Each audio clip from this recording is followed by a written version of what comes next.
তো চলো এখন আজকে আমি মাছের ঝাল রেসিপিটা শেয়ার করছি। তো প্রথমে দেখো মাছটাকে কিন্তু ফ্রাই করে নিতে হবে, সেটা কিন্তু আর দেখালাম না আমি। আর তারপরে কড়াইতে তেল দিয়ে ফোড়নে কিন্তু আমি এখানে পেঁয়াজ ফোড়ন দিয়েছিলাম আর কাঁচা লঙ্কা অ্যাড করলাম। আর তারপরে কিন্তু আমি এর মধ্যে টমেটো অ্যাড করে দিলাম, দিয়ে আমি এর মধ্যে অল্প একটু আদা রসুন পেস্ট অ্যাড করলাম। আর তারপরে নুন হলুদ আর অল্প একটু Kashmiri red chilli powder add করলাম, দিয়ে ভালো করে জিনিসটাকে কষালাম হালকা একটু জল দিয়ে, যাতে নিচে লেগে না যায়।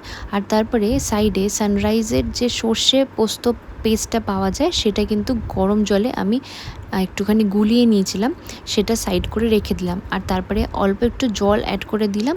আর তারপরে কিন্তু ওই সর্ষে পোস্ত পেস্টটাকে হালকা কিন্তু অ্যাড করে দিলাম, নিচের পোর্শনটা কিন্তু আমি দিলাম না। দিয়ে ভালো করে নাড়িয়ে দেখো যখন ফুটে যাবে, আমি এর মধ্যে এক এক করে মাছটাকে অ্যাড করে দিলাম। এটা তোমরা আমি কিন্তু এটা একদম নর্মাল জ্যান্ত মাছেই করেছিলাম, খেতে কিন্তু ভালো হয়েছিল। এটা মেনলি পমফ্লেট মাছ চিংড়ি মাছ দিয়ে খেতে কিন্তু দারুণ লাগে। তো সেটারই একটা রিপ্লেসমেন্ট আমি করেছিলাম, একটু অন্যরকম খেতে হবে আর কি, তাই জন্য খেতে কিন্তু দারুণ হয়েছিল। এরকমভাবে একবার একটু করে দেখো, খুব ভাল লাগবে।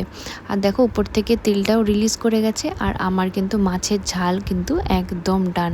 তো এরকমভাবে করো আর আমাকে কিন্তু জানিও কেমন লাগলো।